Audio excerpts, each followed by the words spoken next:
All right. Now, first, let's prove two cases here. We know that the bride of Christ is referring to the church. Now, a lot of people don't get that. There are some hyper-dispensationalists who do not get that either, which is extremely sad and shameful.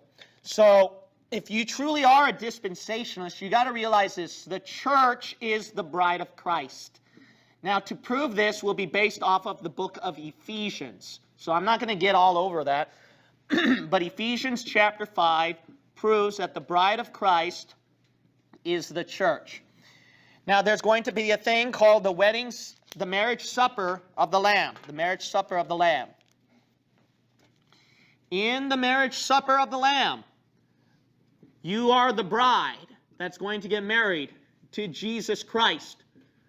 But what you're going to notice right here is that it's not just the bride and the groom. There are virgins following.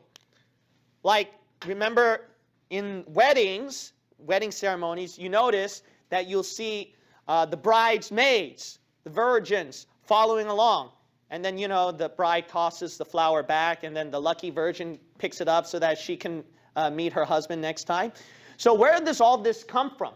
You got to realize that the Bible already showed you way ahead concerning about this. These virgins, what you're going to notice right here is that they are not married to Jesus Christ. Instead, they are bridesmaids trying to help out in the wedding.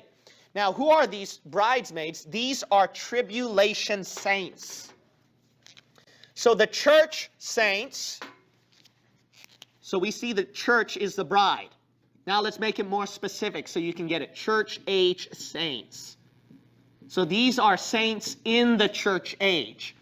Whereas saints in the tribulation, they're going to be the bridesmaids. They are the virgins. Now look at Matthew chapter 25. This is where we get the parable of the 10 virgins. This is where you get your rapture that's conditional. It's not an unconditional rapture. Christian church, they go up to be in heaven with Jesus Christ no matter what. Now, I'm not going to get to all those verses, but that's based off of 1 Thessalonians chapter 4. Proves that anyone that is in Jesus Christ, who believed on Christ, they get raptured. So that's the only condition, is you believed on Christ. It has nothing to do with your works. But in Matthew 25, you're going to notice it does depend upon your work.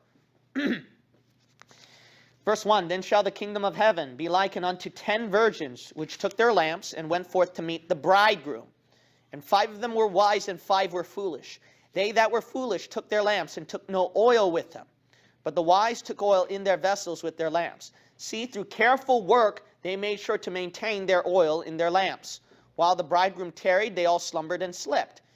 And at midnight there was a cry made, Behold, the bridegroom cometh, go ye out to meet him.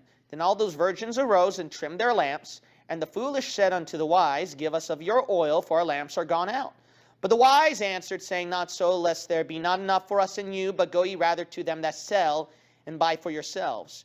And while they went to buy, the bridegroom came, and they that were ready went in with him to the marriage, and the door was shut. Afterward came also the other virgins, saying, Lord, Lord, open to us. But he answered and said, Verily I say unto you, I know you not.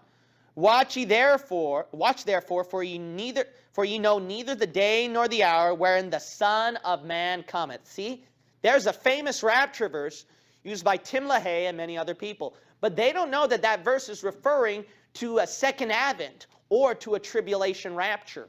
So you got to understand this, is that I'm not going to prove pre-trib rapture here, okay? We're talking about tribulation saints, the bridesmaids. Church age saints, they have their own rapture. Tribulation saints, they have their own rapture as well. So we see one before the tribulation, and we see one sometime after the tribulation. Because sometime after the tribulation, they're going to join this marriage right there. The bride, she's going through a cleaning process here. She's getting herself prepared, which is why she's not down there at the tribulation. This is based off, I don't have those, I'm not going to turn to those verses for time's sake. That's proven at 1 Corinthians chapter 3, Ephesians chapter 5, and Revelation chapter 19.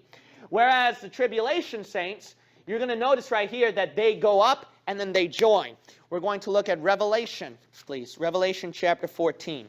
Now look at this. Notice these virgins up in heaven.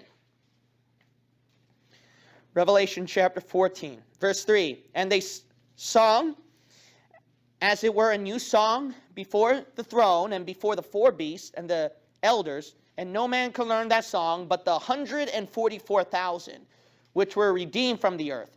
These are they which were not defiled with women, for they are what? Virgins. Wow, look at that. Now look at Revelation 19. Revelation 19. And we will read verse 7. Revelation chapter 19. And we will read verse 7. Notice the Bible says, let us be glad and rejoice and give honor to him, for the what? Marriage of the Lamb is come, and his wife hath made herself ready. See, she was being readied all that time. She was being ready all that time. The tribulation saints had something different. Verse 8, and to her was granted that she should be arrayed in fine linen, clean and white, for the fine linen is the righteousness of saints.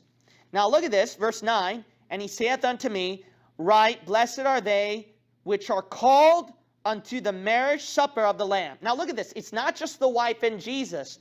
Verse 9, there's an invitation out for these people to join. Why, if it's not church-age saints, because she's the wife of Jesus Christ, who else is it? It's the tribulation saints. How do you know that, Pastor? We saw Matthew 25. These people are going up. But you notice there are other people who could not get inside the wedding, right? What did the bridegroom say? I know you not. That's very telling. That proves there's a different salvation there. Why? Because the bridegroom told those virgins, I don't know you. I never knew you. Look at Matthew chapter 7 in your spare time. What does it say about people who call out, Lord, Lord, Lord? Have not we prophesied in thy name? And Jesus said, I never knew you. Depart from me. So this proves right here there's a different salvation. So based off of Matthew chapter 25 and Revelation chapter 19, as well as chapter 14, we can see right here a different group of people. So these are the bridesmaids right here. They are called. If you don't believe there is such a thing as a different group of people outside the bride of Jesus who are in the marriage supper, you got a problem with John the Baptist. You know what John the Baptist said at the book of John? He said at John chapter 3 that I'm only the friend of the bridegroom, not the bride. How about that? See? So there are different types of saints. Dispensationalism is very crux in doctrine. It shows there are different kinds of people. There are different time periods and different verses applying to different people, different time periods. Dispensationalism is crux to connect all the pieces together, and it makes perfect sense.